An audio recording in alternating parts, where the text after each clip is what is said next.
I'm enjoying chamomile mint tea. So if you want to partake, cheers to you. You can go and get yourself some tea.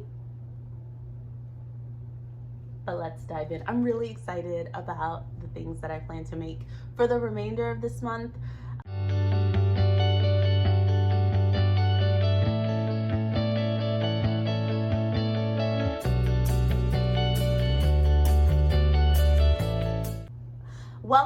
Welcome back to my channel. If you're new here, we talk all things creativity, from sewing, arts and crafts, DIYs, and so much more. Today we're doing a sew inspired video, and I am going to share with you all the things that I hope to start sewing for the rest of the month of February. There is a definite theme going on here. This is my red collection, to also include maroon, burgundy, pinks, and the like, but red for short. This is the red collection. The first thing that I plan to make is the Simplicity 8955. So it has a couple of different views here, and I plan to make view C. That's the one that the model is wearing in the green velvet and sateen. I love it. Good on them for styling it with that additional like satin stripe. Beautiful. And that's exactly what I plan to do. And it has inset side seam pockets, which is also going to be helpful. These are the two fabrics I plan to use with that.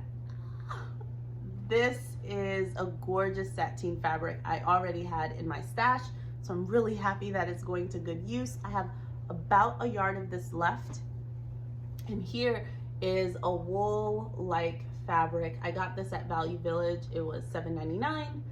You know I only shop on Thursdays, Thrifty Thursday, so I got it for 25% off of that. And I have 2 yards here of this wool or wool-like wool blend fabric. But I love that the colors match beautifully. I think it's going to do that sort of sateen finish very well in this. Now, while this jacket is unlined, the wool is scratchy, so I am going to figure out a way to line it, and here's the fabric that I have for that. This is another one that came from my stash. It should be enough. It's sort of like chiffon-like material, and it was the closest thing that I had to the fabrics that I'm already using. It won't really be seen. It's just something to really help me get in and out of the jacket without it snagging on my clothes, and that I'm not really up against that itchy fabric. I'm very excited about these plans, and I cannot wait to show you how this sews up. If I have any feedback or tips or tricks once I've actually done it, I'll be more than happy to share that in the makes video. Next up, the infamous Nicole Miller fabric. I think it's about time. It's about time this got made up into something. It has tons of pinks and reds in it, so I felt like it worked with this collection very well. It is a charmeuse fabric. I got this fabric, has to have been over 5 years ago, and it's from Joann's. They don't carry it anymore. I haven't actually seen a lot of Nicole Miller prints there, so I'm not sure if that partnership is over, but I love this fabric. It still has the pockets in it from when I had made it into a dress last year. Long live that dress. All right. I think I have about a yard left of that fabric. I am extremely nervous. I was looking through all of the patterns that I have to see if any of the blouse patterns would work with just a yard of fabric. Very few of them did. I am trying to choose between self-drafting something for this fabric because it's so limited, and I'd just be able to try and figure out with the pattern pieces I have how I can make it work. But in the event that I could squeeze something out of this, I have chosen these 2 Butterick patterns. It is Butterick 6488. Gorgeous, gorgeous, gorgeous. It's labeled as an easy. And then I have this Butterick. This is a vintage pattern that I picked up, 4625. And I am thinking that if I can do a mashup between this view here, is the one that I really like, and use the sleeve from the newer pattern, I think that would help me out a lot. Otherwise, if I cannot make this work, then I will just self-draft something.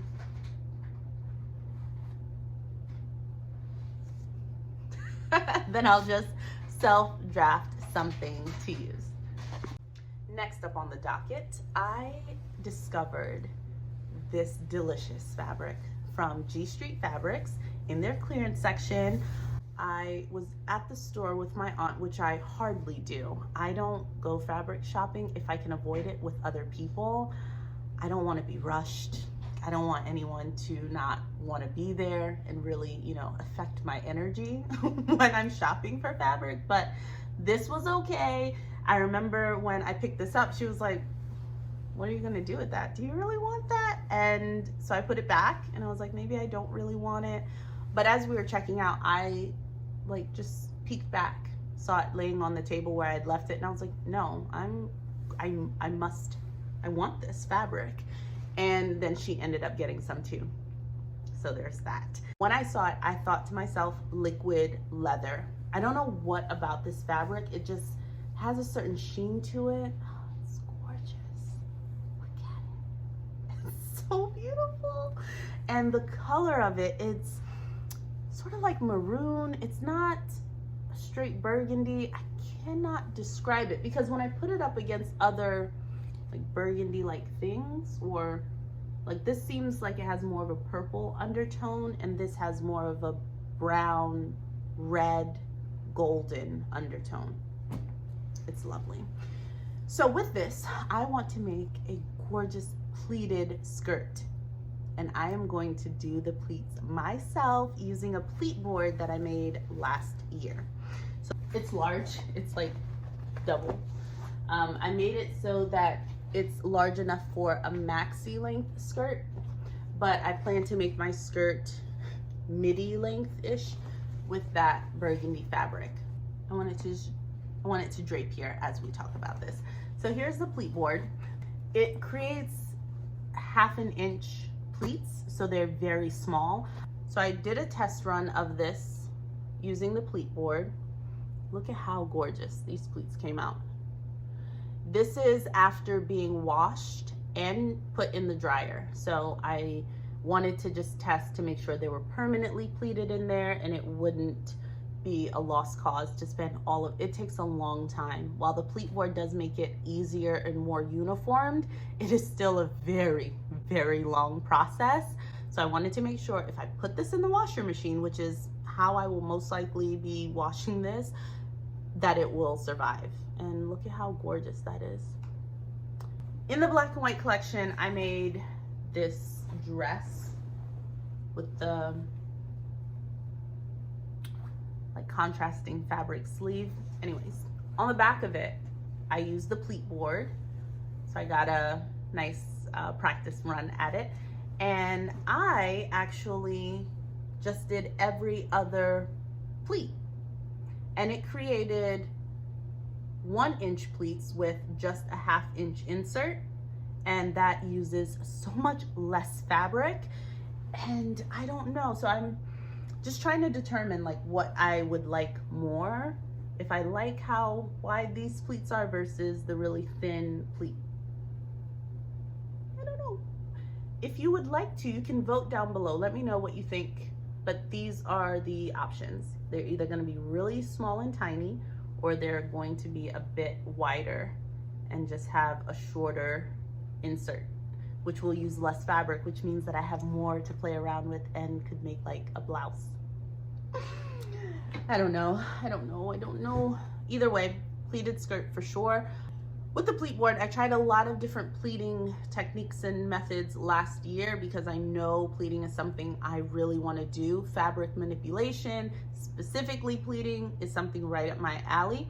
These were accordion pleats that I had tried out using like a paper sort of pattern that I created, and it works beautifully on polyester sort of sateen fabrics, even on like the chiffon like fabrics. It does not work on cotton or rayon fabrics, okay? So this was my tester. I put just a bunch of different types of fabrics together, and all of these were pleated in the exact same way, put in the washer machine and the dryer, and all of the pleats came out of the cotton and the rayon, which makes sense. They are natural fibers, and the polyester fabrics, because they have synthetic fibers possibly plastic, they adhere to the pleats and hold them in so well. How gorgeous. Anyways, I was fascinated, and that's when I went ahead and made the larger pleat board. So now I know, after making that black dress, that I could use the pleat board to make these really fine smaller pleats as well as the larger box pleats. Well, hopefully you're as excited as I am to see which one I do and to see how it turns out. I mean, having an idea and having the really small sample is one thing, but seeing the full garment, I'm just so excited. Gorgeous. Words. I got this fabric on my birthday weekend last year. I was really excited about it. I am still so excited about it.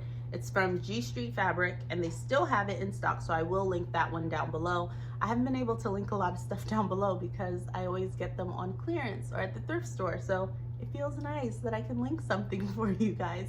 They also have it in different colorways, which I didn't find about until later, and I wish I had known that while it was on sale, so that I could have picked up the different colorways and done like a color block sort of thing with the same print but in the different colorway. I don't know. So here's the inside of it as well. It's just gorgeous. I would absolutely have to line this. It's not that opaque, as you can see, but I just love the print. And I'm not a big pink person, but when I saw it, I could not resist. I love it. Look at that. So many gorgeous colors that I love. Because I was in a treat yourself mood when I got this, I think I got 4 or 4.5 yards of fabric, which I have never done. I've never cut, like had fabric cut for me in that quantity ever. I'm very frugal when it comes to buying fabric. Now, if I've thrifted fabric and it just happened to have 4 yards in it, that's one thing. But to actually go and say like, give me 4 yards of this, please, I've never done that. And that just means I have so much fabric to play with, and I want to really make it a fabulous dress. It's been really hard to find a pattern that I want to actually make this with. I saw the McCall's M7947, and it seems lovely. I would have made view D and added sleeves, but if I make this dress, it's a button front closure. I'm really interested in this, like the waistline detail, and I like the ruching of the bodice. I would have to wear something under it, but now that I've discovered the Dickies, like the faux collars, I would probably just make that and wear it under.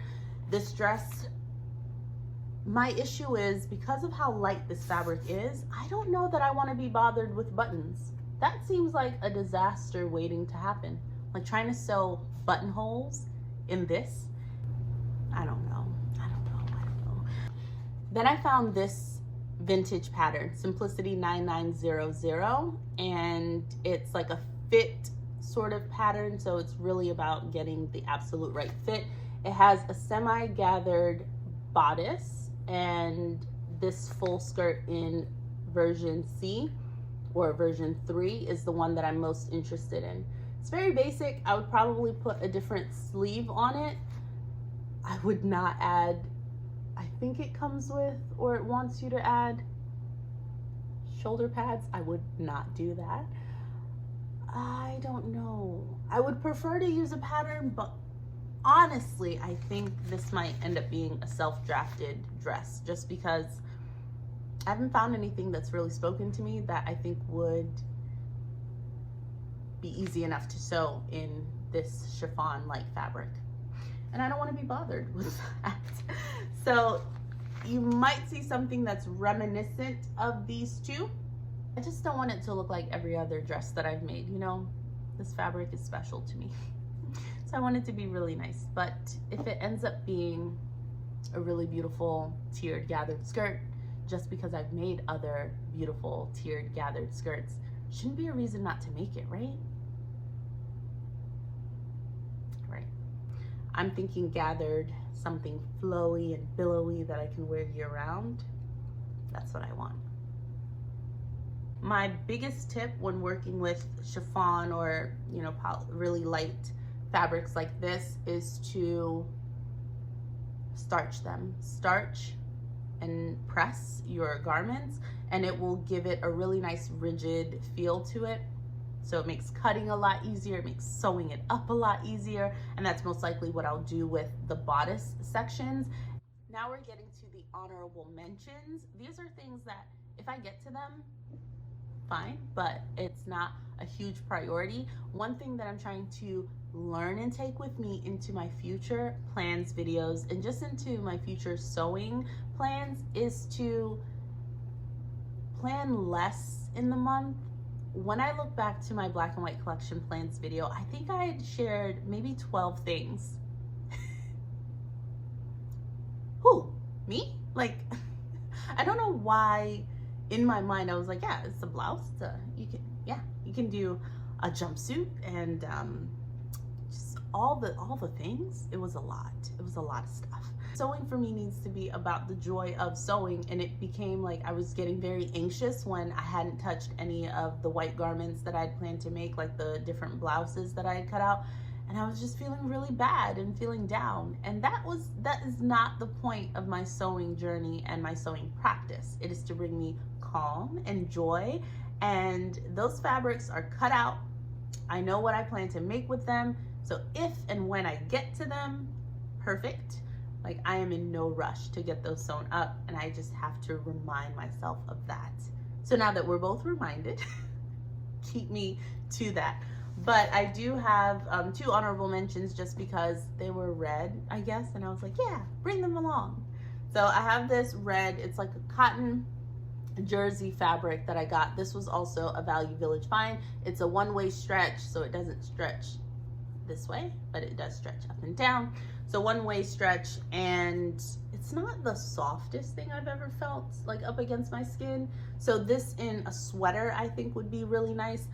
I had gone into Target not like last month, and they already had some of their Black History Month things up, and I saw this really beautiful sweater in the front that had this like outline of a woman on it, sort of like stitched into it.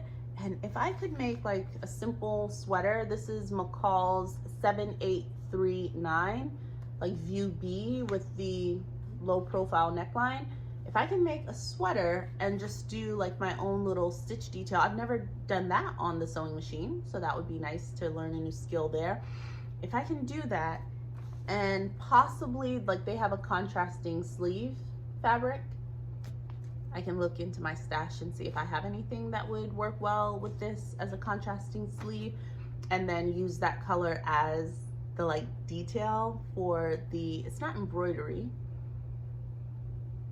for the stitching that I would do on the front. I felt like it's something, if I did it as a sweater and as a layering piece, then it wouldn't be as itchy on the skin. So that's my idea for this fabric. Finally, I have this lovely lace fabric that I had picked up at Joann's years ago, and I have about a yard of it. It's gorgeous. I was thinking that perhaps I could make like a very gorgeous feminine blouse out of this, and I would possibly use that same red fabric as the lining. I also have another red fabric that I could use as lining, so we'll see. But it will need to be lined, obviously, because it's sheer. And then this organza that I have, that could do like a really nice voluminous sleeve. I don't know where I'm going in this, but I don't know if it's because it's Valentine's Day. Like, what is it? But I have this fabric, and if I don't make it into something like that, a nice blouse with billowy sleeves, like, it probably will never get made up because I only have a yard of it. So that's what I'm thinking, like a boxy, cropped, possibly top that I would wear with like high-waisted pants or skirts and things like that. And that's the final thing. It's not a priority for me, so if I get to it, that's awesome. So we'll see in the makes video how many of these garments I get to. This feels like a more manageable amount, even as I'm looking at it, as we've talked through them. I have 4 priority makes. So the blouse from the Nicole Miller fabric, the dress from my birthday fabric from G Street Fabrics, the pleated skirt, and that raglan sleeve lined blazer. I'm going to line it. And the 2 honorable mentions. So we'll see. For this, I'm so excited to be using a pattern again. I don't often use patterns, and when I do, it just feels like things are going so much better, and I'm excited to incorporate that more into my makes. The pile at the end of the video never looks as good as it did when we started, does it? Now, if you've made it to the end of the video, thank you so much. I hope you're as excited about these makes as I am. I cannot wait to actually start cutting into some of these fabrics and stitching them up. Look at how well they go together. I love it. I'm really enjoying sewing in these like mini collections. I've only done one. But even as we're planning the second one, like, I like the way this looks together, and I can already see myself wearing that jacket with this skirt, this jacket with that dress. That's what this planning is all about, isn't it? All right, bye guys. I'm sorry. Like, subscribe, you know, all the things down below. Please do that. And as I've been yapping on and on, I'm sure I'll be linking something in the cards up above, okay? You can go and watch the plans video for the black and white collection if you didn't already, and also the makes video for that. I am hopeful that I did the correct thing and put up the makes before I put up the new plans. I hope I did that. So if I did, it's linked up above. Yeah, so like and subscribe if you enjoy sewing content, or if you know someone who does, please share this page with them. I cannot wait to just start growing the community here in this space and chatting with you guys about how I'm getting on with some of my sewing. Bye guys, stay creative. This is what I like to call liquid leather. Just the microwave.